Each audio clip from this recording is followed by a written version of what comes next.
Good morning, Dan and Amy. So, as has been widely reported, because it's a national story, Chicago passed 500 homicides in 9 months over Labor Day weekend. We're nearing 3,000 shootings this year alone. And while there has been a crime spike in a number of major cities, 6 out of the 10 biggest American cities have seen double-digit increases in crime, in violent crime. In 2016, and overall crime is up. But murder declined 6.4% in New York City, and Houston saw a 51% drop in violent crime. So there's something going on in Chicago, and to some extent New Orleans, St. Louis, Detroit, Baltimore, that is not going on in other urban centers like L.A. and New York and Houston, which is similar in size to Chicago and similar demographically, race and so forth. So what's going on? Well, to help us understand what police are facing, we're happy to be joined by Chicago Police Superintendent Eddie Johnson. Superintendent Johnson, thanks so much for joining us. Appreciate it. Good morning. Not a problem. Glad to be here. So what's your assessment? What is going on in Chicago that's different, say, from Chicago or L.A. or Houston, and what can be done about it in the short term? Well, I can say this. In Chicago, it's not the majority of the city that's having these issues. We have 22 police districts, and out of those 22, you have 5 that are really driving the violence. And out of those 5, 3 of them really are seeing the majority of the gun violence in the city. So, those are the places that it's isolated to for the most part.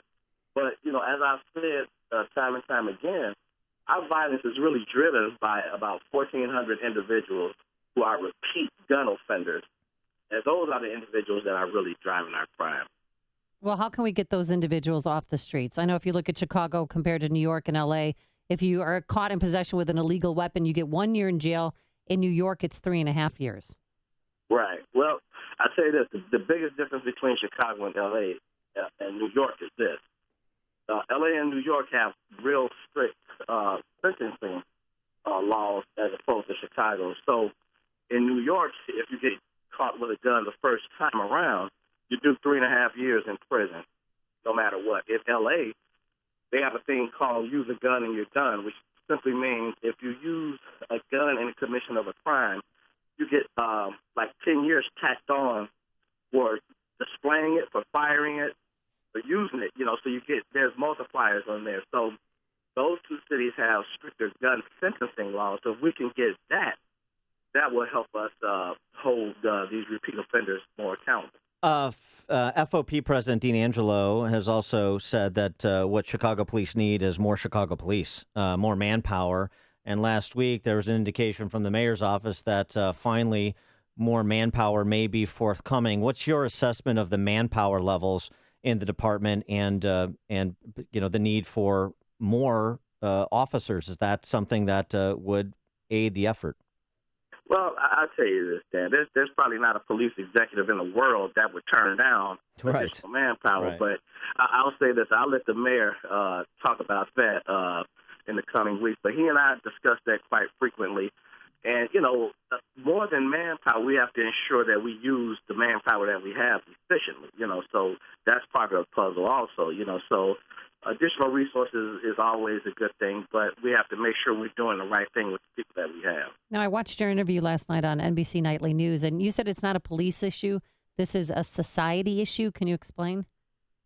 Yeah, crime is the police don't cause the crime. Crime is caused by a lot of different variables. You have a lot of social ills that contribute to crime. So the 3 police districts that I was speaking of that drive most of our violence are impoverished neighborhoods, so they need economic support, jobs, better education, housing. But more importantly, in a lot of these neighborhoods, we need parents to step up and be parents, because all of this stuff starts at home. You may be living in a tough situation, but at the end of the day, you should still know right from wrong. And a lot of these people do. They just choose to do wrong, So we need parents to step up and be parents, but more importantly, we need fathers to step up and be fathers to a lot of these young men that are out here doing the wrong thing.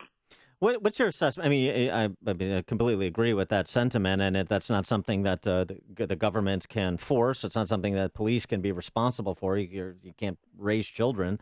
The job is law enforcement, and I wonder what your assessment is of the civilian political leadership of the city, because look, at the end of the day, police are also a function of the civilian political leadership. You can only do what the political leadership allows you to do to a large extent. So that means the mayor and the city council. This report that was issued earlier in the year that talked about systemic racism and, from things that I hear, did not do anything to enhance morale on the force.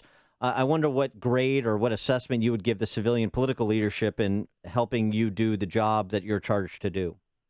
Well, that's a good point, because right now, not just in Chicago, but all across the country, law enforcement is being scrutinized like never before, but in Chicago specifically, the level of disrespect that you see out here towards police officers from the community is just, I've never seen it like this, so there's a lot for the everyday officer to deal with out there.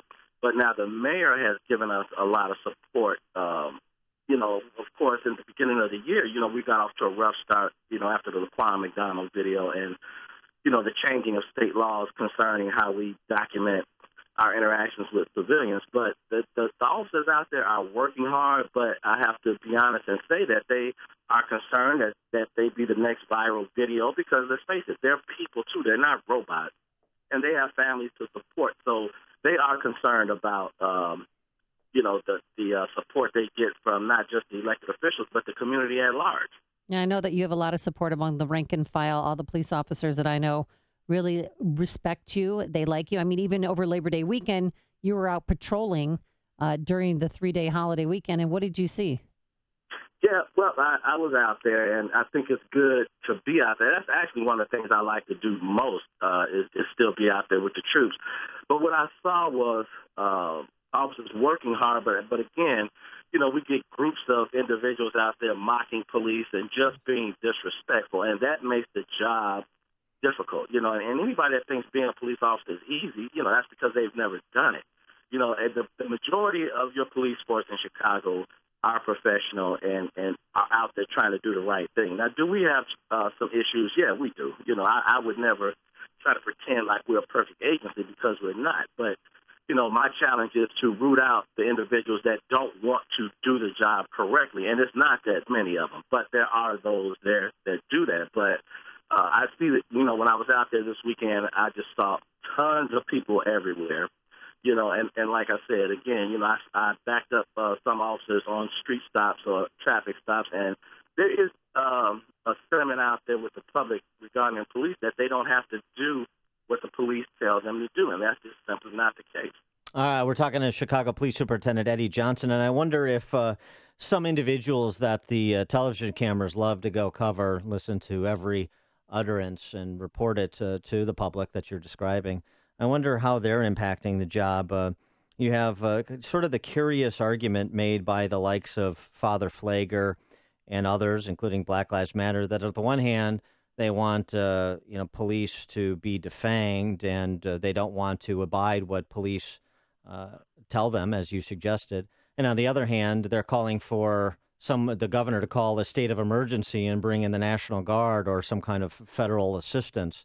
I wonder how you square the circle with some of what you see and hear from so-called community leaders. Well, one thing that I started doing from day one, myself and First Deputy at the time, John Escalante, was, we reached out to quite a few community leaders and activists, and I personally sat down and spoke to quite a few leaders of Black Lives Matter, and I'll tell you, I may not agree with everything that they say, but they are Chicagoans and they deserve to have their voices heard, So I think conversation and dialogue is what facilitates the trust you have in them. But like Father Flager, he's been a huge supporter of mine since I was the commander in the 6th District. But in terms of the National Guard, I'll say this. We don't need the National Guard here. The National Guard, they are trained to deal with domestic issues such as the ones we're having here. Now, if they want to bring in federal money to help, some of these impoverished neighborhoods, that's fine. But I think the police department that you have here is equipped to deal with, the environment that we have now. We just need to come to some type of understanding between the police and the community that we serve. So we'll make that clear. You do not believe we need the National Guard in Chicago, say, on the weekends? No. Oh. Like I said, the National Guard, they're not trained to deal with domestic issues. So, no, I wouldn't be in support of that at all. Well, you also have federal law. I mean, not that federal law matters in Chicago, but you also have a federal law that dates back to the presidency of Rutherford B. Hayes that says federal troops shall not be used for domestic policing. So you have that little matter as well that I know the likes of Father Flager and, others don't care about, but it's there. It's federal law. So something else to consider. He is Chicago Police Superintendent Eddie Johnson. Superintendent Johnson, thanks so much for joining us. Be safe out there and keep up the good work. Okay, thank you for having me. I'll come back sometime. Have a wonderful day. Thank you. Thank you. And he joined us on our turnkey.pro answer line.